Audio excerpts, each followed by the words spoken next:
The words hung in the air of the living room I had built with my own hands, thick and suffocating like smoke.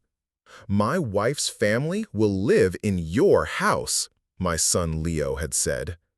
With that one clean, brutal sentence, the 58 years of my life, the love, the labor, the memories, all of it was rendered meaningless. He wouldn't meet my eyes. His gaze was anchored to a spot on the oak floorboards, the same floor he'd learned to walk on, the same floor I'd refinished myself just last year. It was his wife, Clara, who did the looking. Standing behind him, a smug little smirk pulling at the corner of her lips, she watched my world collapse with the cold, detached interest of someone watching a building demolition on television. My first impulse was a flash of white-hot anger, a desire to roar, to demand, to fight. But it died as quickly as it came, extinguished by the profound emptiness in my son's face. He was a stranger to me. This wasn't a heated argument. It was a formal eviction notice delivered by my own flesh and blood. "All right, Leo," I said, and the calmness in my own voice surprised me. It was the calm of profound shock. "If that's how it is." He finally glanced up, a flicker of confusion in his eyes. He and Clara had clearly rehearsed for a battle, for tears and recriminations. They were not prepared for a quiet surrender. I turned and walked toward the bedroom, my hand instinctively trailing along the hand-carved banister Helen and I had spent a whole summer perfecting. Every object in this house was a memory. The bay window where she read in the afternoon sun, the stone fireplace we'd built together, fieldstone by fieldstone. Packing a single bag felt like a betrayal of it all. I took a few shirts, my shaving kit, and the heavy leather album filled with photos of Helen's bright, laughing face. Before leaving, I went to my small workshop in the garage. It was my sanctuary, smelling of sawdust and shellac. I needed the small wooden music box I had made for Helen on our first anniversary.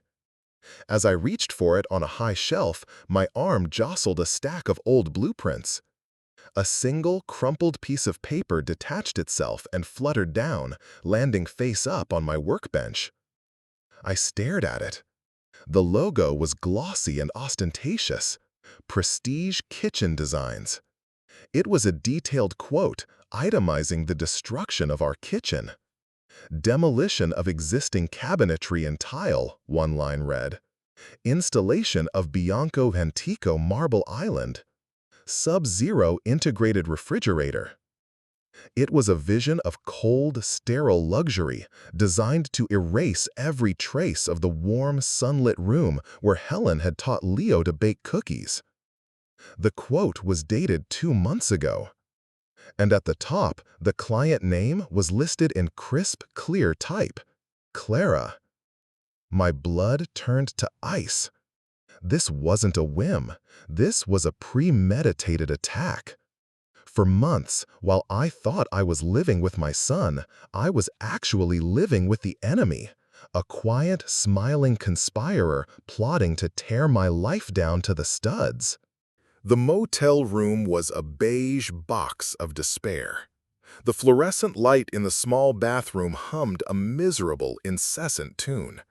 I sat on the edge of the stiff bed, the thin bedspread offering no comfort. The shock was wearing off now, peeling back to reveal the raw, wounded nerves beneath. The grief was immense, but it was tangled with a burning, righteous anger that grew hotter with every passing hour.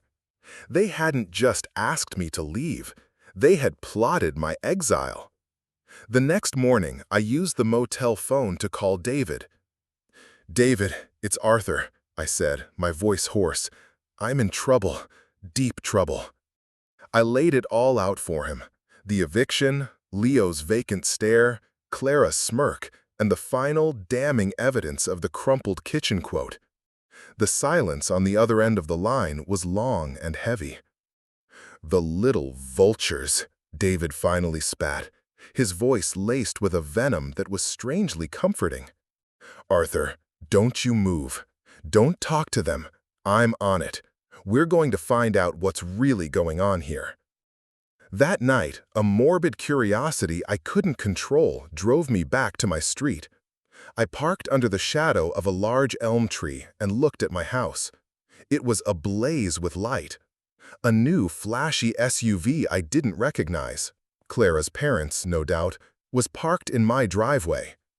Through the large picture window, I saw a scene of celebration. Leo was holding up a bottle of champagne. Clara was laughing, throwing her head back. Her parents raised their glasses in a toast. They were toasting their victory in my living room, surrounded by my memories, while I sat exiled in the dark. I felt like a ghost, invisible, erased. For one long, terrible moment, I thought about just driving away, disappearing, letting them have their rotten prize. But then I saw the silhouette of the young oak tree we had planted when Leo was born. Helen had called it our family tree. I put the car in gear and drove back to the motel, a cold resolve hardening in my gut. It took David 2 days. When he called, his voice was flat, all the earlier anger replaced by a grim, professional tone that scared me more than anything. "Arthur, you need to sit down," he began. "It's much worse than we thought. Do you remember signing a durable power of attorney over to Leo when you had your heart surgery 3 years ago?" "I did. It was a standard precaution." "Well," David continued, his voice tight with disgust, "he and his wife took that document and declared a financial emergency. Theirs, not yours. For the last 12 months, they have been systematically draining your retirement savings. It started small, a few hundred here and there. Then it grew. $10,000 last month, Arthur.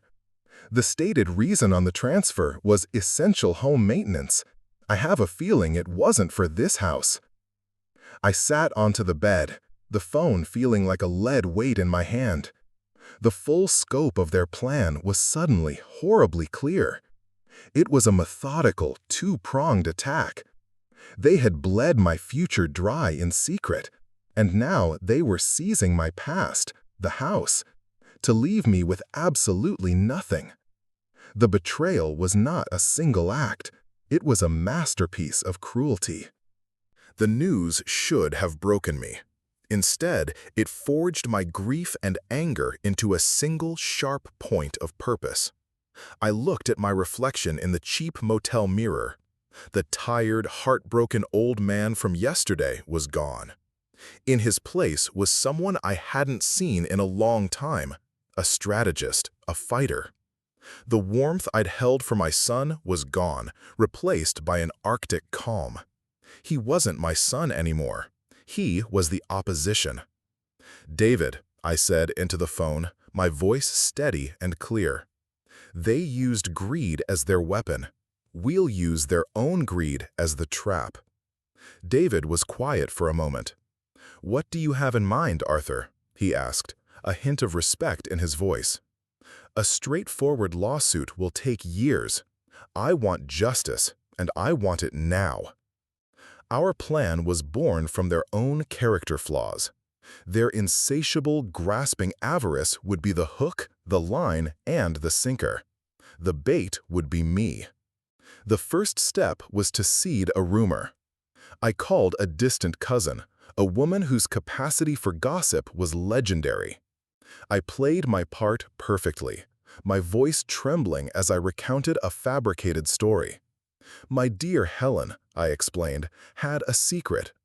A reclusive great-aunt in Europe had left her a small but significant portfolio of rare artwork. It was worth millions, but it was locked in a ridiculously complex trust. There was, I lamented, only one bizarre condition to unlock the funds. The trust would only be liquidated and transferred to me upon the confirmed sale or legal deed transfer of my primary residence. The rumor, I knew, would reach Clara's ears within a day. The final piece was a direct call to Leo. I rehearsed my lines, practicing a broken, defeated tremor in my voice. When I finally called him, I wept. I told him I was too old and tired to fight, that the house was just wood and nails, that he could have it. All I wanted was peace. Leo, drunk on his power and believing me to be a shattered old fool, couldn't resist a bit of arrogant gloating. "It's for the best, Dad," he said, his voice oozing a sickly sweet false sympathy. "We're just trying to look out for the future. In fact, we're already making some upgrades to increase the property value before we officially put it on the market." He said it so casually. My heart hammered against my ribs. After I hung up, I immediately called David. "He admitted it," I said, my voice low and urgent. "They're doing construction." An hour later, David called back, his voice grim. I confirmed it with my contact at the city planning office. "They pulled no permits, Arthur. And my source says a neighbor complained about the noise. They saw a crew tearing down the main wall between the kitchen and the dining room." He paused. "That's a primary load-bearing wall, Arthur. In their greedy haste to build their dream kitchen, they've jeopardized the entire structure of the house. The trap was no longer just a legal snare. It was a physical one, built from their own reckless stupidity." The conference room at David's law firm was designed to intimidate. The long, polished mahogany table felt like a slab in a morgue, and the air smelled of old leather and money. I sat at one end, dressed in my best suit, feeling like an actor waiting for his cue. At exactly 2 p.m., they swept in. Leo, Clara, and her parents radiating an aura of smug victory. Clara's expensive perfume filled the room as she glanced at me with a look of pity and contempt. "Let's make this quick, David," she said, tapping a manicured fingernail on the table. "We have a contractor to meet." They were giddy, high on the belief that they were moments away from acquiring the house, which would, in turn, force me to unlock the multi-million-dollar art inheritance they were already scheming to get their hands on. "Of course," David said smoothly, his face an unreadable mask. "We are just waiting on one more party to witness the final signatures." As if on cue, the heavy oak door swung open. It was not a notary. A man in a detective suit, accompanied by a sharp-looking woman in a severe business suit, entered the room.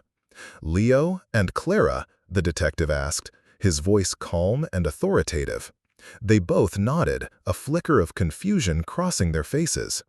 "I'm Detective Miller," he said, "and this," he gestured to the woman, "is Sandra Gibbs, a forensic accountant from the district attorney's elder abuse unit." The color drained from Clara's face. Leo began to stammer, looking wildly between them and me. David, with theatrical slowness, slid a thick, bound file across the gleaming table. "This," he announced to the room, "is a complete transaction-by-transaction record of the systematic theft of over $200,000 from Arthur's retirement accounts over the past 12 months. Detective Miller placed a second, identical file next to it. "And this," he said, "is the evidence package for a felony charge of financial elder abuse, which, I'm sure your future lawyer will tell you, carries a significant prison sentence." Just as the reality began to sink in, the door opened one last time. A man in a city-issued jacket holding a clipboard stepped inside. He looked directly at Leo. "I'm from the Department of Building and Safety," he said, his tone bored and official as he placed a bright red document on the table. "This is a stop work order for your property. Due to the unpermitted demolition of a primary load-bearing wall, the structure is declared unsafe and is officially condemned. The fines begin at $50,000, and all costs for remediation will be your responsibility." It was a perfectly executed ambush. Their all-consuming greed had made them blind and reckless. They had walked smiling into an iron cage built from their own crimes. "You're both under arrest," Detective Miller said, and the sound of the handcuffs clicking shut was the sweetest music I had ever heard. The arrogance shattered, replaced by raw, ugly terror. 1 week later, I stood in the doorway of my house. The air was still and quiet. A huge, ugly gash in the plaster was where the wall between the kitchen and dining room used to be. A physical scar that mirrored the one on my heart. But the house was standing, and it was mine. I held the keys in my hand, their metal cool and solid against my palm. I had lost the boy I had raised, but I had reclaimed my life, my dignity, and the home that held the memory of my wife. The rebuilding would be long and difficult, but for the first time in a year, I felt the glimmer of a new beginning. It would be a future built on my own terms. What goes around comes around. If you believe in karma, deliver some good karma to this channel by hitting subscribe and liking the video. We appreciate your support, and we'll be back with more justice soon.